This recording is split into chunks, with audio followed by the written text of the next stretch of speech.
So hello again and welcome to the next update on our building project here in 67 Arran Street East. And we've made a few startling discoveries over the past few days, not least this this enormous beam that's embedded in the wall that dates from the 1840s alteration of this mid-18th century building. So in effect, this is the 1840s window head, the shop window head that originally went all the way across over to here. And in 1910, 1911, they literally slashed through this beam at this point and again over here in order to raise the head of the window up to this new level above the 1840s frieze, which unfortunately Gunter completely butchered through that all the way through to the other side in order to get these new steels in and to increase the window height. So the challenge that we had, I suppose, the question number one, can we keep this beam? And secondly, what do we actually do with the opening to return it back to its original 1840s configuration? So we decided to use a concrete beam, a slim concrete span-like beam going across. And it's often asked if people use concrete in conservation jobs. In this case, we decided to use it because it would be the least impact on unraveling the rest of the fabric in this corner, and it allowed us to keep the beam in place.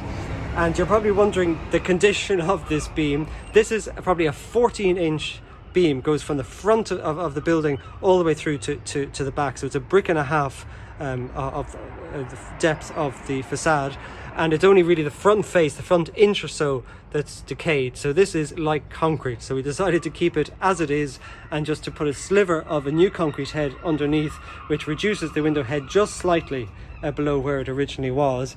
And we've used flexible masonry bedded in lime mortar to infill between there, back up to this beam above. And you can see it's just reaching its concluding phase here, and you can see the Flemish bond with the bricks being tied through. This is the beautiful job done by Gavin over the past few days. And you can see that the brick is also similar to the brick used in the 1840s reconfiguration.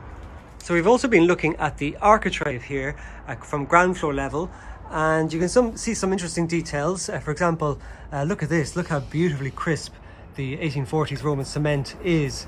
That's the original profile with that very distinctive biscuity colour that we're hoping to get back to. There was also a timber liner here, the same on the other side as well, which was used to line out the window ope. And I suppose this is the big conundrum that we have, is what was the original design from the 1840s for this large window.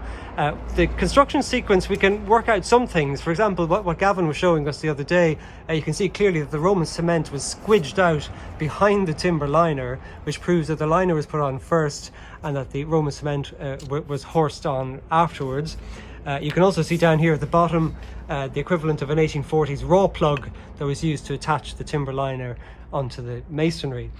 We also have a bit of a problem with the architrave itself. It's pretty loose, so this is going to have to be pinned the whole way up, and also with the surviving fragment on the other side. But I suppose the real fascinating discovery here is this apron panel underneath the window.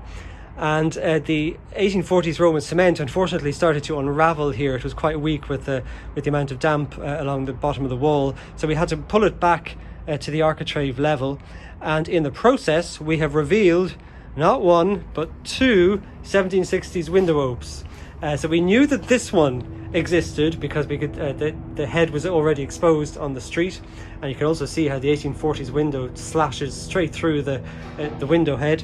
But the 1760s pier, believe it or not, survived those alterations, and then the other window ope was blocked up here, and then probably the third window or alternatively 1760s door might be here behind the 1840s Roman cement.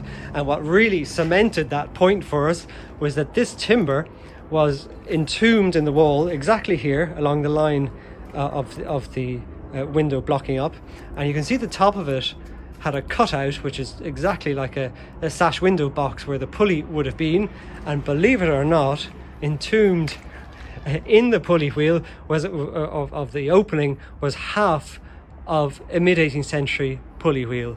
And this is rosewood. It actually predates mass production of brass, and forgive me if I wet it here. you can actually see the quality, that beautiful quality. This is like Georgian furniture, the quality of the rosewood, which was still buried in the depths of the walls. So the challenge that we have now, I suppose, is to make a decision about how much of this we keep exposed to show the evolution of the building without, let's face it, without making a dog's dinner of the facade. So we're kind of working on that and the type of pointing we might use to do that in a subtle way while also keeping the coherence of the 1840s arrangement. And just to hammer home the point about how this facade was originally altered from an original 3-window wide arrangement with 1, 2, 3 windows, is that up here, a full story above where we just have been, is that you can just about make out the fragment here of the end of a window head on the end of the facade. So you can see it originally extended about over to here. And even more excitingly, unfortunately the middle window completely gone, vanished from those earlier alterations.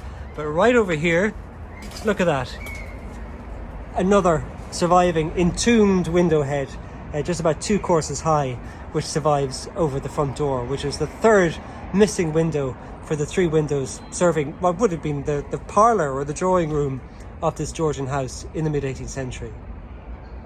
And just one final detail next to that window head, which gives us a fascinating insight into how this building was put together and into the men that built it, is this little chap here behind the downpipe.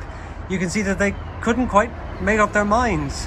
There's an earlier string course here. Of course, this is a Roman cement string course that was horsed the whole way along the facade, along with the frieze and the facade was plastered underneath. But you can see that they probably went across the road and said, nah, that doesn't quite have the impact. Let's make this bigger, bolder, and so it was scaled up to the current arrangement. And that beautiful rounded detail which goes down on the diagonal is the detail and the scale of what was also used for the main shop front on 18 Norman Quay. So we think this was actually the guinea pig for the final detail that was used in the rebuilding of the front building. So that's our lot. Check back with us soon when we have further updates about the restoration of the building.